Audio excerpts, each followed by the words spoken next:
falha. E a lei acaba impondo o que seria natural, que se tente primeiro deixar essa pessoa dentro da família. E num segundo momento, esses processos de destituição do poder familiar, seja por razões sentimentais, seja até mesmo por razões econômicas, alguns pais, por mais que desprezem seus filhos e não mereçam, em prol dos filhos e da própria sociedade, mantê-los, resistem até as últimas instâncias quanto à perda desse poder familiar. Sim, muitos vão até visitar as crianças, né, que aí acaba o abrigo virando uma creche. O abrigo vira uma creche e, por vezes, infelizmente, o que se percebe é que o interesse não é no contato, vamos dizer, familiar, de coração, sentimental, e sim na exploração econômica, porque aquela criança, aquele adolescente era uma força de trabalho que aquele pai ou aquela mãe submetida a um processo de destituição do poder familiar perdeu, como perdeu um empregado. São situações inusitadas. Então, nós temos desde esses problemas de saúde, talvez hoje o problema com drogas seja, de fato, o mais preocupante e, de certa forma, combatível, se não superável sempre. Não temos hoje a estrutura, tivéssemos, seria muito mais fácil combater. E, de outro lado, os problemas realmente de exploração, da resistência desses pais, acabam atrasando esse processo quando se consegue uma destituição do pacto-poder. Essa criança já tem 7, 8, 10 anos de idade, e aí, pelas estatísticas, o número de pretendentes para uma criança com 10 anos de idade, ele é reduzido aí a 4, 5% desse universo de 27 mil que nós temos. A pessoa que pretende adotar, ela pode acelerar esse processo? Ela pode entrar com uma ação, ela pode, de alguma forma, tentar acelerar a adoção? Veja, na verdade, a pessoa que deseja adotar uma criança em adoção deve deflagrar o processo de habilitação. E existem protocolos que devem ser observados. Ela não pode, de forma alguma, interferir num eventual processo de destituição do poder familiar que é ajuizado pelo Ministério Público, que é o ente responsável por ajuizar tal feito.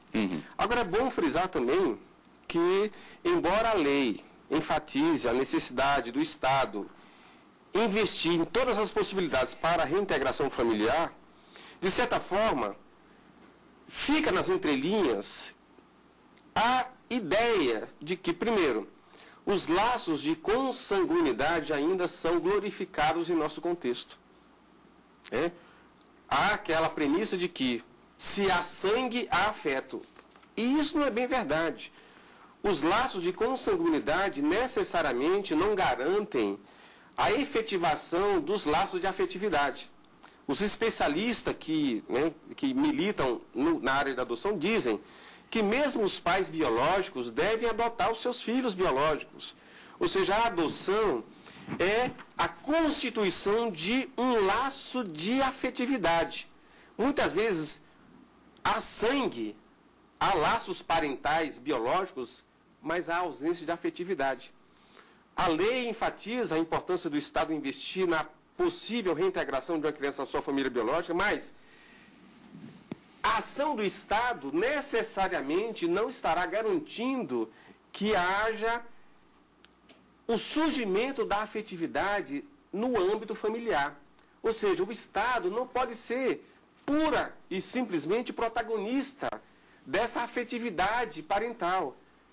Ou seja, é necessário que os pais biológicos estejam também engajados nesse trabalho, nesse processo de reintegração familiar.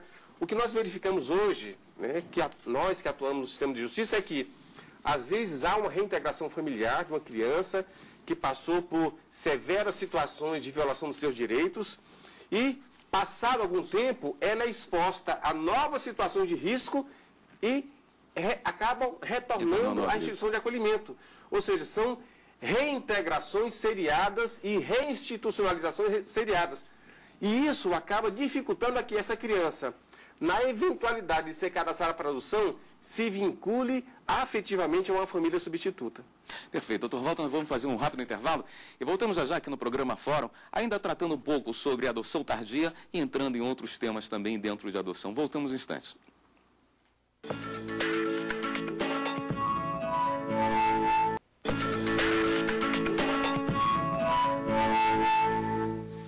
Estamos de volta com o programa Fórum. Lembrando sempre que se você quiser participar com a gente do programa, basta mandar um e-mail para forum@stf.jus.br.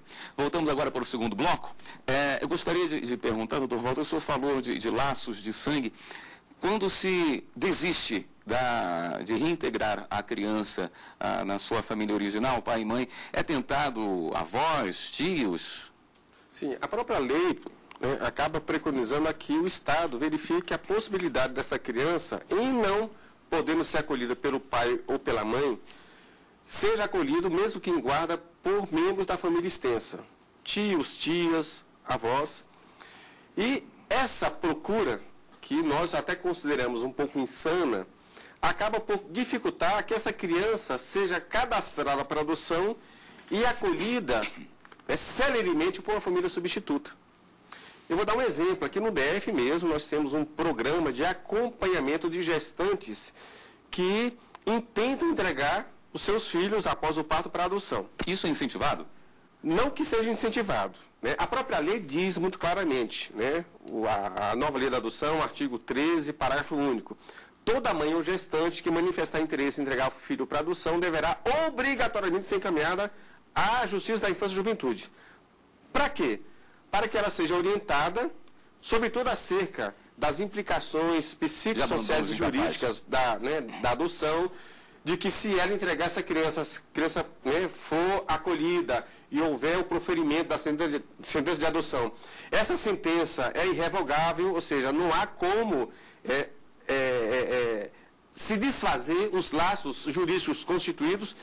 Então ela é orientada. Se, de fato, houver convicção por parte dela quanto à entrega daquela criança para adoção, essa criança será cadastrada. Entretanto, o Ministério Público da Infância e Juventude entende de que não é razoável que o sistema de justiça acolha o depoimento dessa genitora sem ouvir membros da família extensa.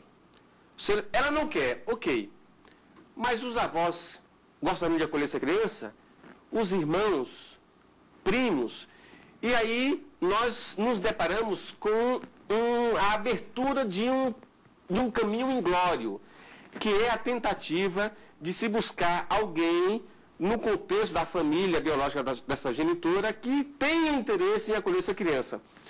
E é um processo extenuante, que demanda tempo, e é um processo que acaba sacrificando essa criança, uma criança recém-nascida, que é inserida em um contexto institucional e que acaba aguardando a que haja uma resolução desse problema, e nós não temos um tempo clarificado para o seu desfecho. Ou seja, a criança acaba sendo sacrificada. E isso vai de encontro àquilo que é o básico, no estatuto, que é garantir o superior interesse da criança.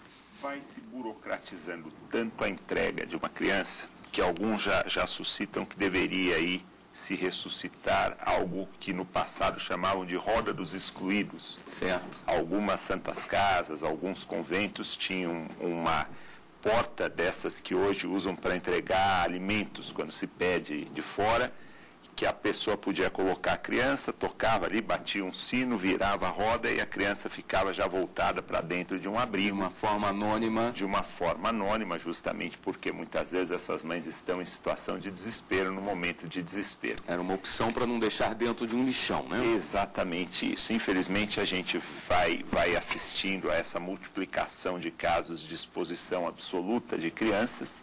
Dá para imaginar o estado psicológico de alguém que coloca uma criança recém-nascida dentro de uma lixeira, a própria mãe, e ao invés do Estado estar numa política de facilitação, ele acaba, infelizmente, por vezes até de boa fé, criando uma estrutura tão complexa que essa mãe não encontra a opção de efetivamente entregar essa criança aos cuidados da infância e da juventude. E depois, com essas exigências de alguns órgãos, em algumas localidades, de um extenuante trabalho de verificação de toda a família estendida, isso acaba realmente demandando um tempo que a relação custo-benefício para a criança é terrível. Seria melhor realmente que abrandássemos essas exigências, que fizéssemos dentro do mínimo razoável, para que desde logo essa criança pudesse ser disponibilizada para adoção. O Cadastro Nacional de Adoção tem funcionado bem? O Cadastro Nacional de Adoção, ele é novo, ele na verdade, ele tem 2 anos, ele é muito consistente, as informações são de grande relevância, ele está implementado, ele funciona bem. Nós sentimos hoje a necessidade de efetivarmos o treinamento das pessoas que atuam em todos os fóruns do país. Estamos querendo fazer isso agora por meio de parcerias, videoconferências, e divulgar de uma forma que, os pretendentes saibam que eles não precisam procurar alguém, ficar de olho em alguém que está grávido, em situação ruim, para fazer uma adoção dissimulada, dizendo que o filho é próprio, que a pessoa saiba da existência desse cadastro de pretendentes. É importante que as pessoas saibam que em todos os fóruns onde há uma vara da infância e da juventude, existe um cadastro. Essa pessoa pode procurar o fórum, ela vai prestar ali informações básicas, esses dados são sigilosos, ela não será exposta a nada, e o nome dela será integrado a esse cadastro. Impressiona, por exemplo, o estado do Piauí, consta dos nossos dados que tem 8 pretendentes à adoção no Piauí e apenas uma criança disponibilizada para adoção. Pela prática do senhor, isso não parece... O dado é absolutamente inconsistente. A responsabilidade pela inconsistência é do próprio Tribunal de Justiça do Estado do Piauí, das varas da infância e da juventude, e certamente está enfrentando algum problema. A gente percebe que as pessoas que atuam nessas varas normalmente são muito dedicadas, ou por desinformação, ou por alguma desestruturação local, algo ocorre, porque é certo que não haja apenas 8 pessoas pensando em adotar no Piauí e uma única criança disponível para adoção. Dados baixos se repetem em alguns estados, em compensação em outros, com melhor organização, como é o caso aqui de Santa Catarina, que não tem uma população elevada, nós temos 2.831 pretendentes à adoção. Então, numa ponta e na outra, o cadastro em si, ele é muito bom, ele traz informações de diversas naturezas, mas ele precisa ser preenchido por uma pessoa que está lá na outra ponta, uma pessoa que está lá em cada uma das comarcas do país, das capitais, do interior. Então, a ideia é investir no conhecimento para que esse cadastro se torne realmente cada vez mais efetivo. Até porque essa criança do Piauí vai estar disponível para o pretendente do sul do país. Exatamente. A grande vantagem desse cadastro é que hoje uma consulta cruzada se coloca, olha, tenho aqui um pretendente para uma criança de até 5 anos, do sexo tal ou independente de sexo, da cor tal ou independente de cor, aí seguindo a opção de cada um, e com esse lançamento do dado no sistema, o próprio sistema cruza e aponta, olha, no seu estado tem tantas crianças nessa situação, no outro estado tantas, enfim, traz uma relação de todas as crianças do país que estão em condições de serem adotadas e que preenchem aqueles requisitos.